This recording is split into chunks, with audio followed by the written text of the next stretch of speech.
Olá, bem-vindos a mais um episódio de Porta Aberta. O meu nome é Tânia, eu estou hoje com a Margarida para falarmos sobre um tema que nos interessa às duas. Eu acho que nos sim. interessa às duas. Que é um tema sobre, o tema é sobre dispraxia. Mas antes de começarmos a falar, eu ia pedir à Margarida para se apresentar. A Margarida está com vergonha. Muita. Então, meu nome é Margarida Ramalho, sou terapeuta da fala e trabalho em idade pediátrica e entre as perturbações dos sons da fala e as perturbações da linguagem, assim, de uma forma genérica, são assim as minhas principais áreas de interesse, é muita área de interesse e vamos conversar aqui um bocadinho. Sim. Tá. Então, olha, eu acho que para começarmos, e nós em vários temas temos falado sobre perturbações dos sons da fala, então só aqui para encaixar que a dispraxia é um diagnóstico ou um subtipo de perturbações dos sons da fala. Nós já falámos sobre isto num episódio anterior, só que não especificámos o que é dispraxia. Eu acho que era interessante nós tentarmos, ou neste caso tu tentares definir o que é dispraxia. Ok, vou tentar. Sim, de facto o termo dispraxia verbal de desenvolvimento ou apraxia de desenvolvimento na criança, não é? O Child Apraxia of Speech pode ser enquadrado entre as perturbações dos sons da fala, mas também pode ser considerado uma perturbação neuromotora, uma perturbação motora da fala, em função das diferentes tipologias de diagnóstico. Mas vamos enquadrá-la dentro das perturbações dos sons da fala, que eu acho que é aquilo que é mais... E ainda bem que fala disso, porque eu disse dispraxia, mas dispraxia no âmbito da população de crianças, de desenvolvimento que nós estamos a falar, é dispraxia verbal de desenvolvimento. Portanto, isso. Deixar lá aqui localizado. E é uma entidade que até em termos de evolução já foi classificada dentro das perturbações específicas de linguagem, na classificação de Rapin e Allen. A dispraxia fazia parte, portanto tem sofrido aqui algumas alterações em termos de diagnóstico. É uma dos subtipos de perturbação dos sons da fala e é uma perturbação em que existe comprometimento da programação motora para a produção. Não existe fraqueza muscular, não existe nada do ponto de vista estrutural que impeça a produção, mas as crianças efetivamente não conseguem programar para produzir. O que é que eu posso dizer mais? Podemos falar um bocadinho sobre as características destes meninos, por oposição, por exemplo, aos meninos com... Sim, vou só então pegar no que estavas a dizer em relação à programação motora e à estrutura, porque nós sabemos que a fala, ou quando se produz fala, existem vários mecanismos, não é? Há um mecanismo linguístico que é o fonológico, a fala precisa de estrutura orofacial, tonos, força, músculos, precisa de uma estrutura fisiológica capaz de executar determinados sons e precisa do tal planeamento motor, que é o saber qual é a sequência e não errar nesta sequência e ser rápida a executar sem imprecisões, sem alterações, e é neste nível que se centra, portanto, dentro das perturbações dos sons da fala, a dispraxia verbal de desenvolvimento, que estavas a dizer, é caracterizada por uma dificuldade no planeamento, ou seja, em termos de estrutura, até pode haver alguma coisa, mas não é isso que causa. Justifica. Isso é importante, porque às vezes podemos encontrar alguma dificuldade, por exemplo, ortodôntica, sim, não é? Até mesmo um respirador oral pode ter em simultâneo, mas não é isso que é justifica a alteração na programação. Estes meninos são meninos que geralmente têm dificuldades com vogais, que é uma coisa mais atípica em idades mais posteriores, não é? Portanto, é logo um sinal de alerta a dificuldade e a precisão. Até se fala muito em instruções de vogais como de foco para fazer o diagnóstico diferencial. Aliás, é um dos elementos que é necessário para fazer o diagnóstico diferencial. São meninos que têm muita, como tu disseste, pela questão da precisão, movimentos de procura com os articuladores para tentar produzir o som e principalmente a sequência de sons. Esta programação pode ser dentro da palavra ou na frase. São meninos que muitas vezes têm dificuldades em produzir enunciados mais extensos, precisamente pela dificuldade no planeamento. Ou seja, normalmente pioram com o aumento ou seja, se calhar na palavra até resulta, e quando aumentamos para uma frase, por exemplo, tende a piorar. Assim como na extensão de palavra, que é uma variável que podemos contemplar em termos de análise fonológica, não sendo exclusiva dos meninos com dispraxia, mas é proporcional, a dificuldade é proporcional ao aumento da extensão de palavra, e são meninos que têm muita dificuldade em lidar com polissílabos. Portanto, há muito tipo de trocas neste tipo de... Já que estamos a falar de extensão, a extensão silábica também é uma variável importante quando estamos a falar de algum tipo de alterações fonológicas, ou seja, dentro das perturbações dos sons da fala, não sendo uma alteração da estrutura orofacial ou da fisiologia. Pode ser uma alteração de planeamento motor, mas temos ainda as alterações fonológicas, não é? As alterações de linguagem de planeamento, e às vezes elas remetem para questões mais segmentais, ou seja, ao nível das consoantes, tipicamente, ao contrário, há pouco falava do diagnóstico diferencial, ao contrário nas dispraxias temos alterações nas vogais, e nas perturbações fonológicas não é tão frequente haver alterações das vogais, mas a extensão também é uma variável linguística importante para as perturbações fonológicas da fala, não é? Sim, globalmente as variáveis fonológicas são importantes na discriminação ou na análise das perturbações dos sons da fala como um todo, não é? Excluindo ali a questão mais articulatória, quer a complexidade silábica, quer a complexidade da palavra, quer a própria posição na palavra, pode ser desafiante para estes meninos, não é? Para ambos, tanto para as crianças com dispraxia verbal de desenvolvimento, como para as crianças com perturbações fonológicas, especialmente as mais inconsistentes, não é? Exatamente. Pronto. Então, talvez não seja a melhor ferramenta de avaliação, ou não é de avaliação, mas com um poder discriminativo. Sim, na verdade o que os autores remetem bastante é realmente a alteração das vogais associada a 3 outros tipos de alterações, como seja a dificuldade na repetição, na imitação, que nos meninos com perturbação fonológica inconsistente imitam melhor do que os meninos com perturbação com dispraxia, têm mais dificuldade na imitação.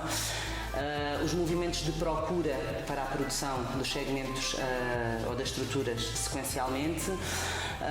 Temos também relatos de dificuldades com o traço de vozeamento, por exemplo, nos meninos com dispraxia, não sendo exclusivo desta dificuldade. Mas não por falta de processamento fonológico. Já vamos discutir um bocadinho isso. Sim, representação, mas por dificuldade. Por dificuldade da execução, ou seja, era para sair um vozeamento e de repente eu não consegui controlar o mecanismo, não é? Daí a grande inconsistência também. Às vezes vozei, outras vezes não vozei. Isso, uma alta inconsistência, não é? Enquanto na parte do vozeamento, se calhar os meninos com perturbação mesmo inconsistente, se calhar os desvozeamentos, ou o não vozeamento acaba por ser mais consistente apesar de tudo. Outro aspecto importante são as alterações prosódicas que estes meninos têm, que têm a ver também com as alterações nas vogais, muitas vezes com os padrões de duração das vogais, com o uso de outras vogais que às vezes não são da língua e portanto fala-se em distorção também, e isso obviamente tem custos para a prosódia, para a melodia do discurso, e é uma característica também destes meninos que não existe tanto nos meninos com perturbação inconsistente. São meninos que muitas vezes têm alterações também de voz, que têm impacto também na prosódia, nomeadamente no controle de intensidade, no controle de frequência. Ou seja, todo o controle do que é motor, que inclui a fonação também, não é? Está comprometido. E até ali o levantamento do velofaríngeo, não é? Portanto, o controle da nasalidade. Surgem escapes de ar nasal inesperados em sítio, ou seja, não é uma troca. Por exemplo, eu estou aqui a pensar, não é uma troca de um som nasal com um som oral especificamente, não é eu dizer uma coisa como banana para banana, não é? Não é isto. Mas também pode acontecer. Pode acontecer. Também pode, mas não é haver quase um escape pela rapidez dos movimentos, não acompanhar, lá está, a programação, eles não conseguem programar de forma célere e rápida relativamente a alguém que não tem. Não haver um problema com a função isolada. Esse é um mecanismo de partida, não é? Não há alteração, não há fraqueza muscular, não há alteração estrutural que justifique a dificuldade. Ou seja, por exemplo, num T de repente sai uma coisa assim que não deveria acontecer, não é? É uma das características, não é? Portanto, falámos sobre a qualidade das vogais alteradas, sobre prosódia, sobre inconsistência, sobre piorar com a repetição. Estas são características e sinais que devem estar presentes em provas como nomeação, repetição e fala encadeada. Têm de ser testadas em mais do que uma, não podemos usar exclusivamente um teste de nomeação, por exemplo, para testar o diagnóstico de dispraxia. Outro aspecto que eu acho que é importante salvaguardar são meninos que são mais resistentes à terapia, não é? Na intervenção, atenção e, portanto, são miúdos que geralmente podem demorar mais, especialmente se os alvos não forem bem selecionados. E depois, mais recentemente, e mesmo Osano, que é o autor por definição, tem falado muito nesta área, temos meninos com dispraxia com diferentes subtipos. Temos meninos com um subtipo mais motor e com dificuldades mesmo mais de programação verdadeiramente motora. Temos meninos com mais dificuldades de programação fonológica, que se reflete depois também na própria execução motora. E temos meninos com quadros mistos, que são os mais graves, em que há... Tanto alterações fonológicas como alterações de planeamento e com alterações mesmo em tarefas de adococinésia não verbais. Esse é um aspecto também importante dizer que estes meninos têm alterações. Também pode ser um critério diferencial, diagnóstico diferencial, porque estas crianças terão dificuldade no planeamento até da execução de movimentos que não são para a fala. Movimentos rápidos e alternados são difíceis para eles, mas não, em termos, até já agora deixar só esta ressalva, não estamos a falar de terapia, mas em termos de terapia tem sido amplamente recomendado que não se trabalhe motricidade orofacial sem que haja um complemento linguístico associado. Ou seja, dar sempre, exatamente, corpo, ou alma ou corpo. Eu agora estava aqui a ocorrer-me também pensar sobre, ou perguntar-te sobre a intervenção neste tipo de casos, que será diferente também. Estes 3 tipos de casos são perfis de crianças diferentes, não é? Temos o perfil de uma criança que só tem alterações mais motoras, ou mais de planeamento motor, outras mistas, outras maioritariamente fonológicas, não é? Planeamento fonológico. A intervenção e as estratégias também não serão de todo iguais, provavelmente, não é? Será, porque obviamente tem de se intervir em função daquilo que, de qualquer forma, há grande relevância para os métodos em que há o prompt, que é um método registado, em que há realmente o treino da sensibilidade de uma neuroreprogramação e que de facto ajuda bastante a associarem-se gestos, associarem-se diagramas, haver aqui a associação entre tudo o que é planeamento motor e articulatório e fonético com aspectos que são fonológicos e, portanto, treinar por um lado estes aspectos e depois também a velocidade e o encadeamento em discurso espontâneo, mas obviamente que depende muito dos casos, depende muito da severidade dos casos, depende obviamente do nível cognitivo dos meninos, porque nós temos meninos com dispraxia verbal de desenvolvimento, que é só verbal, e temos outros em que a dispraxia está envolvida num quadro global de dispraxia, que muitas vezes pode estar associado a outros aspectos. Essa era outra pergunta que eu ia fazer, porque muitos destes quadros não são só para a fala, portanto temos crianças às vezes têm dispraxia global, todo o movimento corporal, todo o controle e impulsividade do corpo é difícil e o mecanismo de fala acompanha esse mesmo. Outras vezes surge isoladamente, não é? na parte verbal. Pronto. Eu acho que hoje só temos tempo para isto, porque podíamos avançar para as linhas de intervenção, não é?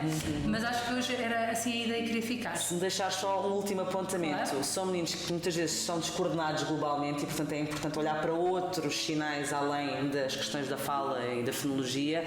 São meninos que muitas vezes têm alterações sensoriais, portanto, são meninos que às vezes têm alguma rejeição a determinados alimentos, a escovar os dentes, portanto, pode haver alterações de sensibilidade intraoral que são também um sinal de alerta para a presença desta entidade. Sim, é um sinal de alerta, é qualquer coisa que pode existir também. Eu acho que para mim o mais importante quando se pensa neste tipo de diagnósticos é pensar quais são as características que me permitem mesmo definir, que foram as que tu falaste. Pode haver outras, não é, que também podem estar presentes, ou seja, lá está, eu posso ter até qualquer coisa fonológica também, mas não é isso que define a dispraxia, claro, não é? O que define a dispraxia é de programação. Portanto, se eu tenho erros de fala maioritariamente linguísticos e que eu percebo que não dependem deste planeamento, então não será esse exclusivamente este o quadro, não é? Isso. Sim. Mas são meninos que às vezes também as graves mantêm dificuldades sintáticas de programação também a longo prazo. É interessante, há vários artigos que falam sobre isso, mas isso seria para outra. Obrigada, Margarida. Obrigada, então, Tânia. Até ao próximo episódio. Obrigada. Vê lá se queres cortar esta parte do final.